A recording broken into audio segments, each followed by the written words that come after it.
Hey, thank you so much, first of all, Maureen, for letting me come in and practice on you. I'm new with the company, so this is really going to help me out. Now, have you ever had a water test done before? No, I haven't. No, okay, well, it should be very educational. It's a little entertaining. I'll bring some bad jokes along to the table. You can laugh at me or you can laugh with me, but let's just make sure we have a good time through this. The first test that I'm going to do for you is the hardness test. Have you ever heard of hard water before?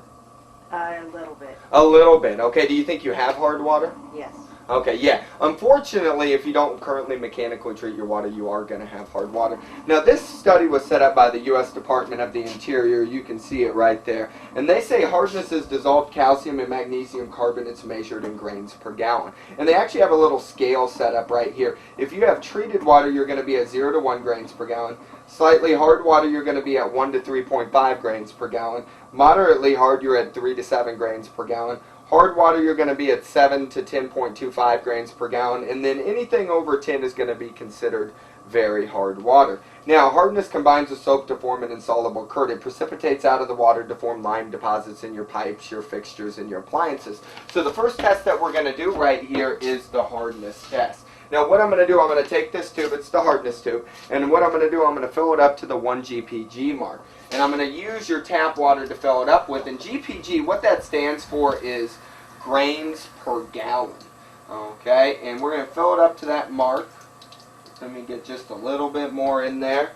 And does that look pretty darn accurate right there at that 1 GPG mark? Mm-hmm. Okay, now we're going to add some chemicals, and what we're going to add are agents 5, 6, and 7. Now, what agent 5 is going to do for us is this is going to shock, or it's going to neutralize the impurities that are in the water. So we'll go 1, 2, 3, 4, 5, and we'll shake that up. Okay, then we're going to add agent 6. Now, what agent 6 is going to do, it's an indicator. It's going to dye the water. Okay, if you have no hardness or no impurities in your water, what's going to happen is it's going to turn to a blue color. If you do have some hardness or some impurities in your water, it's going to then turn to a red color. So we'll go 1, 2, 3, 4, 5. Shake that up. It turned red, which means you do have some hardness, and you don't currently mechanically treat your water, do you? No. So you knew you had some, didn't you? All right. Now we're going to add agent 7, and agent 7 is a chemical softener. It's going to tell us how hard the water is. Each drop of agent 7 is going to be considered 1 grain of hardness, and the ultimate goal here is to be able to turn it to a blue color. So what we'll do is we'll go 1, 2, we'll shake it up, 3, you see my job's very difficult, I have to be able to count, 4, 5, 6, it's getting up there, isn't it? I'm sorry? Yes, it is. 7, Wow. and 8, and I think it's going to turn right there. So today you're at 8 grains of hardness, which is average for this area. So based off of what the U.S. Department of the Interior says then, is that you have hard water. Okay? Now, I brought along a little portable filter. In this filter is carbon and resin. And what it's going to do is it's going to kind of act like a magnet does to metal, and it's going to pull all the impurities that are in your water out of your water. So when we add this filtered water into this, you can see it's blue right now, and if you take the impurities out, it's going to stay blue. You see that? Okay. Now, if I add just a little bit of tap water back into it, turns it right back to red. Okay, that's just to show you I'm not up here. I'm no magician. Don't call me for birthday parties. Okay? All right. Now, you have hard water. Well, what does hard water do? Do you have any idea? The white stuff on my sink.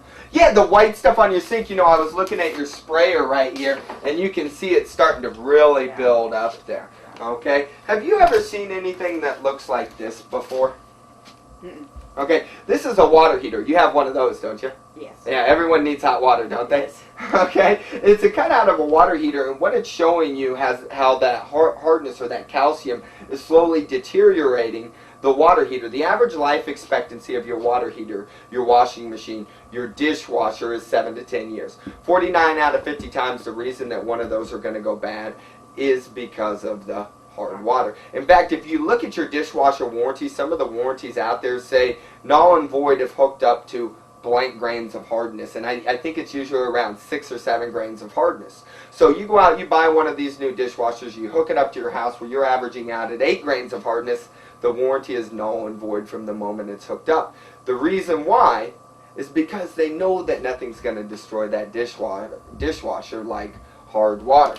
The Water Quality Association says that hard water ruins plumbing at an estimated $2.7 billion per year. Okay, let's say a tornado comes through town today, causes $2.7 billion in damage. The government would refer to the area as what? Do you know? Disaster. A natural disaster, right? And that's what hard water wreaks on the United States every single year, is a natural disaster at an estimated $2.7 billion per year. Now, would you agree that this page looks a little old? Mm-hmm. Yeah, I actually looked it up the other day. It's from 1988. Is there more plumbing out there now than what there was in 1988? Yes. So do you think this number's rose? Yeah. Yeah, absolutely. Now, hard water, it's going to be hard on everything that it touches, from your shower heads to your faucets to your spigots to your sprayers to your coffee makers. Okay, hard water is hard on everything that it runs through, including yourself. Okay, now, the next test that I want to do for you, it's called the precipitation test. Okay, basically that means to set or to settle. I showed you that you had hard water. Now I want to show you what some of that hardness actually looks like. Now don't freak out, it's the only scary test I'm going to do for you. But what I'm going to do is I'm going to take one of these flasks, and I'm going to fill it up with tap water right here. Alright, and I'll rinse it out here real quick, just want to make sure nothing's there from the last test. Then I'm going to hook up that portable filter. Again, in the filter is carbon and resin. It's just acting like a magnet does to metal. It's pulling those impurities that are in the water out of the water.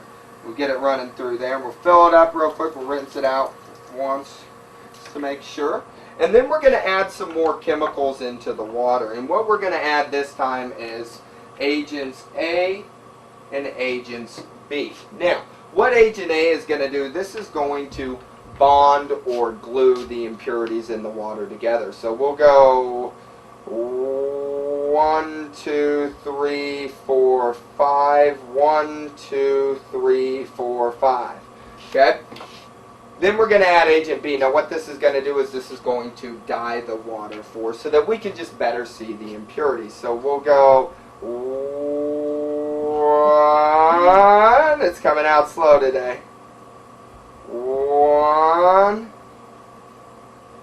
1. Let's just get going there. Alright. 2, 3, 4, 5. 1, 2, 3, 4, and 5. There we got it. Alright, I apologize about that. And as we roll it, you should be able to see a big difference in the water. Okay, this one, you see all the cloudiness here? That's your impurities, and what they're starting to do is they're starting to bond or glue together. Over here, you don't see really any cloudiness. You just kind of see a clearness in a different color, right? Okay, that's because that's the filtered water. There is no impurities. Now, as we let this set, what's going to happen is those impurities are going to set and settle to the bottom, and we'll actually be able to see some of that rock and debris that's left behind in your water, although you can already see. You ever looked at your ice cubes? Okay, all right, you make your ice cubes here at the house, you know how they're kind of cloudy? Yeah. That's the hardness. You go to a restaurant, don't they look crystal clear? Uh-huh. That's because they use good water. Okay, now, this is a picture of the hydrologic cycle. Okay, it's basically 5th grade science. You probably already know this. All right, water rains down, runs off into our rivers, lakes, and streams. The H2O molecules, they evaporate back up into the air, and then it rains back down. You knew that, right? Yes. Okay, now the key thing about water is a universal solvent. All right, what that means is that every little thing that water touches, it's going to take a little bit of it with it. I like to say it's kind of the way Mother Nature designed herself to clean. That's how your dead leaves, your trees, your manure, that's how everything's going to break down over time. So it rains down, it grabs a hold of those things, runs off into the rivers, lakes, and streams. The H2O molecules evaporate. But do leaves evaporate? No. Do trees evaporate? No. Does manure evaporate? No. So that stuff's staying in the water, right? Now, would you agree this is probably what the U.S. looked like before Lewis and Clark discovered it? Okay, what was there to pollute our water back then? Not a whole lot. Dinosaur poop, right? There wasn't much of anything out there. Now, 1492, Columbus sailed the ocean blue. You go to school that day?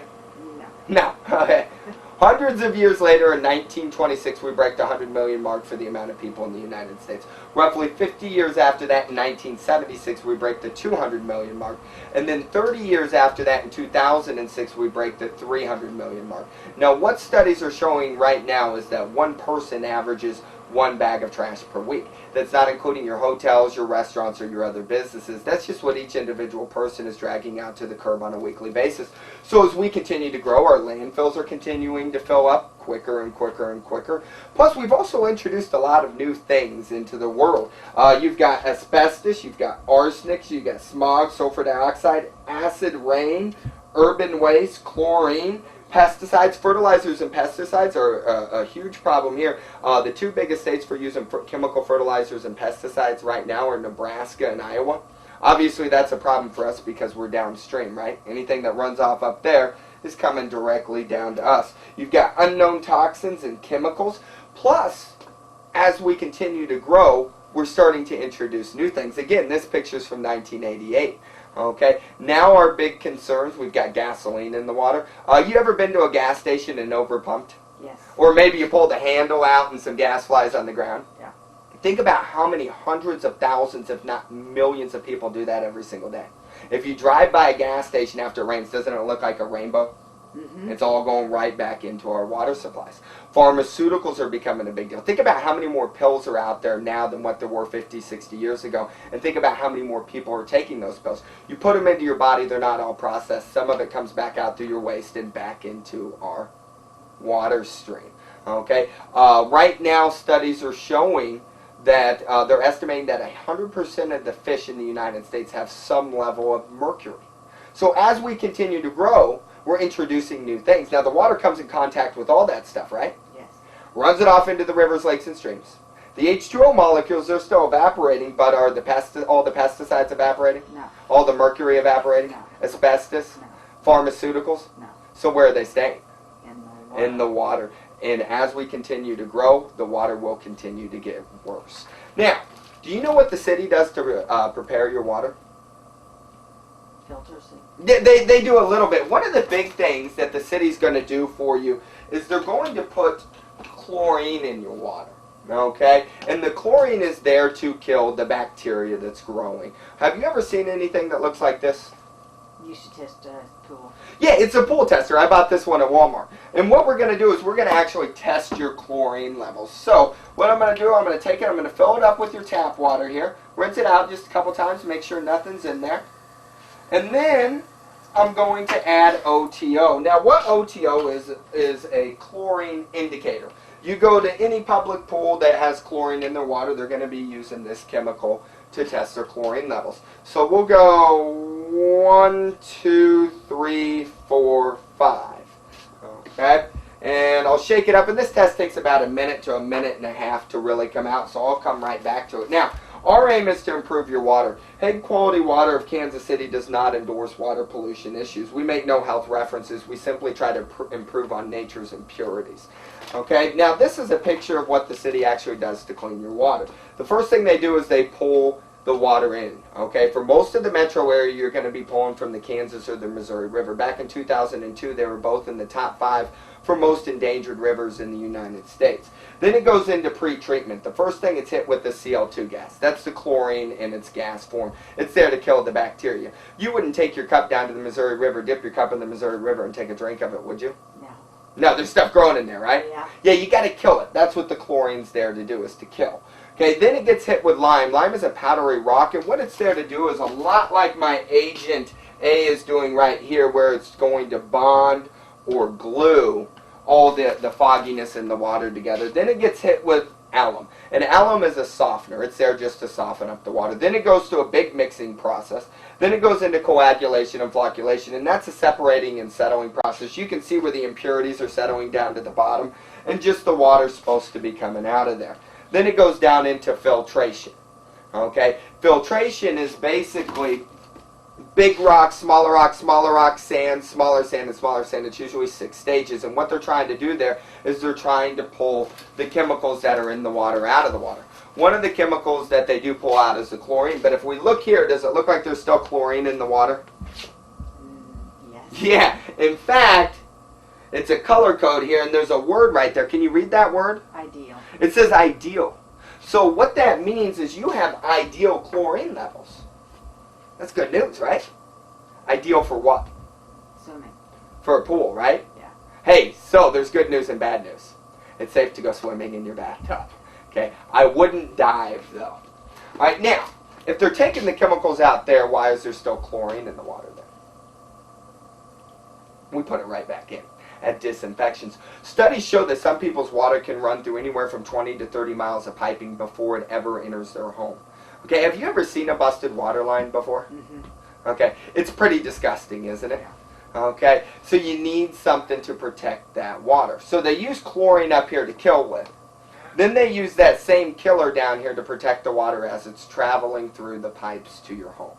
Okay, now think about this. Let's say that I invite you to a barbecue. You like barbecue? Mm-hmm. I I love barbecue. Let's say I invite you to a barbecue at my house. Okay, and I say, you bring the food, but I got all the drink. Okay, and you show up at my house. By the way, I live in a van down by the river. All right, and as you pull up, you see me with this big 55-gallon drum. And I'm rolling it over to the edge of the river. Okay? Then you see me dump a bunch of different size rock and sand and gravel into the 55-gallon drum. Then I take and I dump some Clorox in there. Then I take a bunch of salt and I dump it in there. Okay? And then I take some powdery rock and dump it in there. Then I start taking pictures of the Missouri River water, dumping it into this 55-gallon drum. I put a lid on it. I shake it up real good. And then I pour you a glass of water. Are you going to drink it? No, sir. But isn't that kind of what you're doing right now? Think about this. Let's say that you're taking a walk through the park. You like to take walks? Yes. You look like a walker. Okay, let's say you're taking a walk through the park.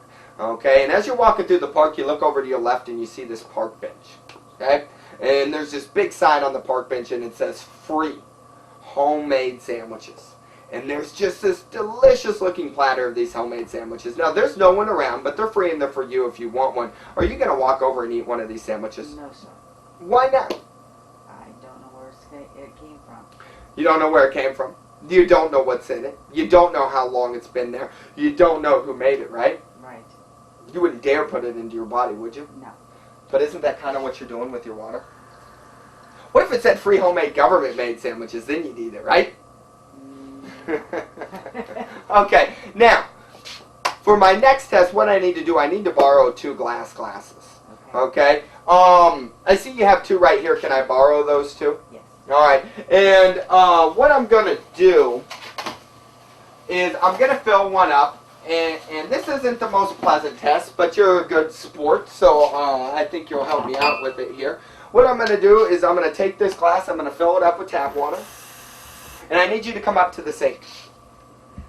All right? Now, what I want you to do, I want you to take a small drink of this. Okay? I want you to swish it around in your mouth for about 4 or 5 seconds, and I want you to spit it back into the sink.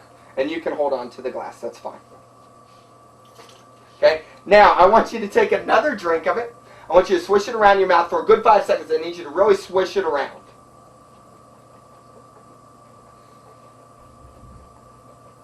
Okay, now I need you to spit it into that glass. Okay, thank you very much. You're a good sport. And you can go ahead and have a seat. And then what I'm going to do is I'm going to take, you remember that OTO, that chlorine detectant that I used earlier? I'm going to take that same OTO and I'm going to drop it into this. Now, we'll go 1, 2, 3, 4, 5. All right? And if I swirl this around, you're going to notice something is not happening. What do you notice? It didn't turn yellow. It's not turning yellow at all, right? Which means it's not indicating what? Chlorine. Where'd the chlorine go? I don't want to know. Yeah, it went into your body. In a matter of 5 to 10 seconds, not only the chlorine, but any other chemicals that could have been in that water have now been absorbed into your body. Okay, hidden dangers of your morning shower. Chlorine is a chemical used in all municipal water supplies to disinfect the water. Tests show that you absorb more chlorine in a 10-minute shower than by drinking 8 glasses of the exact same water. What happens is a warm shower opens up your pores and causes your skin to act like a sponge. As a result, you not only inhale those vapors, you're also absorbing them into your body. Okay? Now, How important is it for your family to have bottled quality water? What do you think? Very important. Yeah. Okay, doctors recommend 7 to 10 glasses a day. All right, water is the single best catalyst for weight loss. Your skin and hair depend on water. Clean water is the fastest way to a healthy body. What good is proper nutrition, exercise, and healthy living without clean water?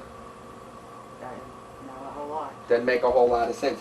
70% of the human body is made up of water. The brain is 74.5% water. Muscles are 75.6% water. Kidneys are 82.7% water. Bone is 22% water. Blood is 83% water. Do you know the largest organ on your body? It's your skin. Yeah? It's 70% water. So if 70% of the human body is made up of water for the best quality of life, wouldn't you want the best quality of water going back into your body? Uh-huh. Yeah, it's probably the closest thing to the fountain of youth, isn't it? Yeah. Yeah. Now, if the city came by today to run a separate water line down your street, and they promised you good Hague Water Max water, just like this right here, okay, and they said, hey, your water bill will not change, you would do it, wouldn't you? Absolutely. Yeah. Now, our company's job is not to sit out there and knock the city. We're not out there saying, hey, the city's doing a bad job. In fact, our hat's off to the cities. The problem is 98% of what a city's going to clean is going to go to industrial and other uses. Only about 2% is actually going to homes. So it's not really cost efficient. It doesn't make sense for the city to give you the best possible water. We couldn't afford it. Okay? Say it's you know, people are starting to treat their water a lot like they are criminals. Okay? You've heard of ADT, the home security system, right? Uh-huh. Okay? People buy these home security systems to protect their families from intruders like me. Okay? Well, instead of buying these home security systems, let's say they pay taxes, why can't they just call up the cops and say, hey, I want you to put a cop outside my house and protect my family 24 hours a day? Can't afford it. Wouldn't be very cost efficient, right? Well, it's the same thing with the water. It's not cost efficient for the city to give you the best possible water. We can't afford it. So just like people are starting to protect, or just like people are protecting their families from intruders, more and more people are starting to protect their family when it comes to their water issues. And that's where we come into play. That's it.